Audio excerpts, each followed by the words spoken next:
In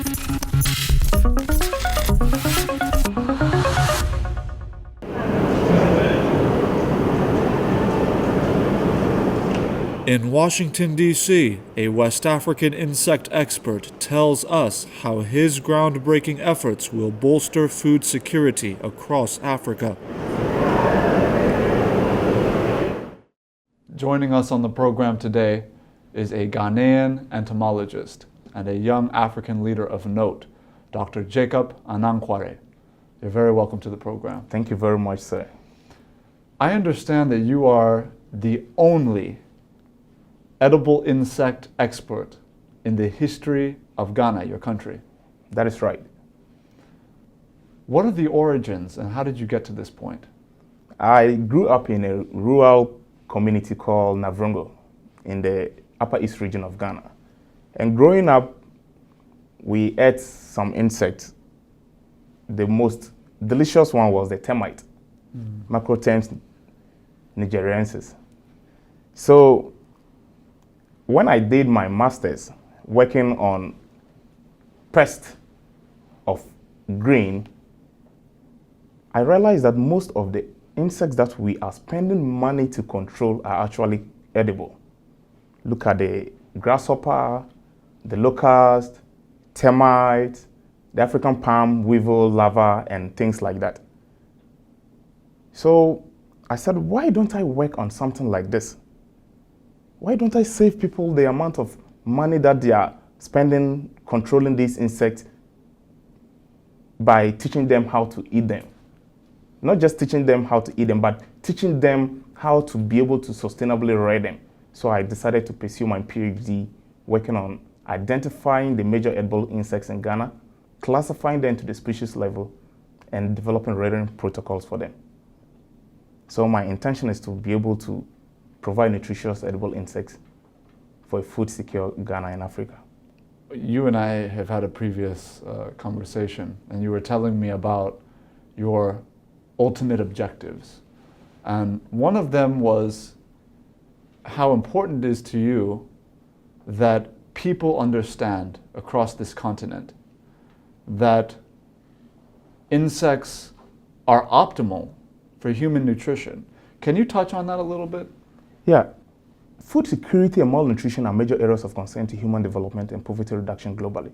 Despite the vital role animal nutrition plays in the diets of humans, the supply gaps has created serious repercussions such as food insecurity, kwashiorkor, and iron deficiency anemia. And insects, to me, are key to addressing iron deficiency anemia and food insecurity. The thing is, over 2 billion people already consume insects around the world. 1,900 insects are already consumed. If you take 100 grams of beef and 100 grams of insect like the cricket, whereas the beef has 28 grams of protein, the insect has 21 grams of protein. Whereas the beef has 14 milligrams of calcium, the insect has 88 milligrams. And whereas the beef has 14 recommended dietary allowance of iron, the insect has 96 RDA. Somebody should tell me why we shouldn't go in for insects that have this amount of nutrition. And the thing is, iron deficiency is one of the leading causes of maternal death around the world. In Ghana, 12,000 children die of anemia every year. Wow. And this is expected to rise to 97,000 by 2020 if nothing is done. Wow. According to the Ghana Demographic Health Survey, 9,000 women will die of anemia by 2020 if nothing is done. All these things are driving me crazy.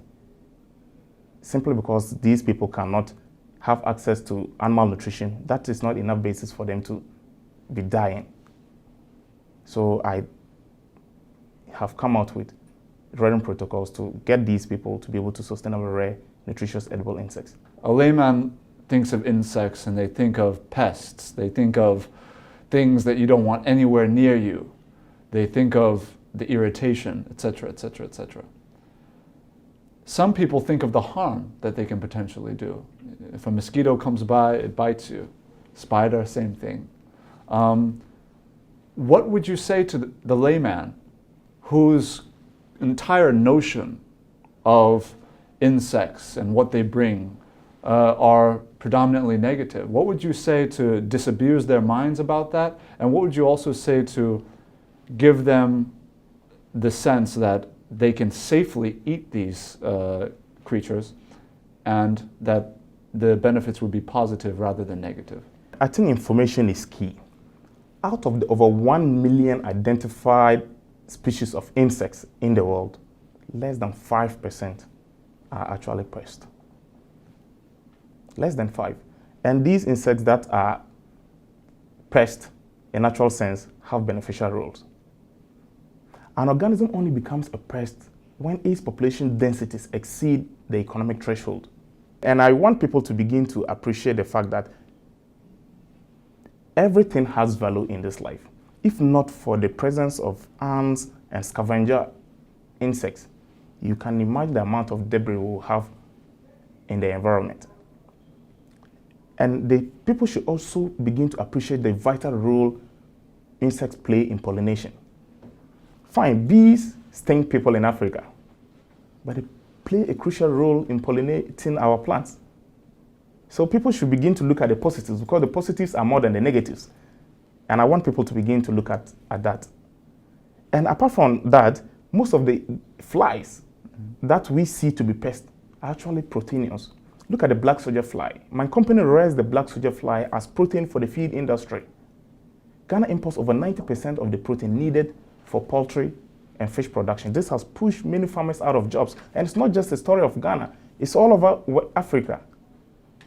I have met most poultry farmers and fish farmers in Nigeria and neighboring countries, and they complain bitterly about the cost of feed. And the feed is so expensive because of the protein. And it's simply because the protein is mainly from soybean meal and fish meal. And these are mostly imported. So I rear these insects to use the larva as protein. So people should begin to look at the benefits and not just the few negatives that are associated with them. Earlier on, you spoke a little bit about the economic ramifications of the research you've done and some of the initiatives you've undertaken. And you talked a little bit about something that is very, very popular in West Africa, particularly in my country, Nigeria, known as Maggi, the cube. And you mentioned that it doesn't have to, the substance, the foundation of some of these very key economic products do not have to be from their traditional sources, but rather from insect sources. Can you talk a little bit about how that links up? Yeah, Maggi is one of the condiments, seasoning, that people used in West Africa. And it's mainly from fish, shrimps, and things like that. So I am developing products from insects. Some people don't feel comfortable eating insects as whole. So in order to help these people to also drive the benefits and nutritional value from insects, I am doing product development. Apart from canning them, I have powdered forms. I'm also developing Maggi cubes from the palm weevil larva so that people can use this in preparing food. I also have the intention of doing bread spread in the form of mayonnaise or peanut butter, or a combination of that, so that can be used in feed formulation for children. You are a man who is changing perceptions and introducing something completely new around the continent. And I'm just very grateful and privileged to have you on the program. Thank you very much for coming. I'm honored to be here. Thank you very much.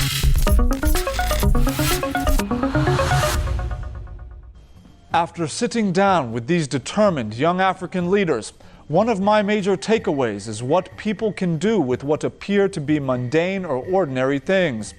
Dr. Jacob Anankware's childhood fascination with insects has turned into an audacious drive to open a new vista for food security across Africa. And Bongi Radebe's nostalgic love for tea has become a unifying symbol for women and girls in South Africa. All told, so much is possible when imagination and determination intertwine with even the smallest passions in our lives. Next week on the program, we head back to the Federal Republic of Nigeria, where we meet Toby Owolabi, a young medical technician who is providing tangible solutions for nursing mothers and other young women in the country. You do not want to miss the story of this exceptional young man. Please join us right here next week. My name is Ajuri Ngilale. Until next time, lead where you are, and followers will find you.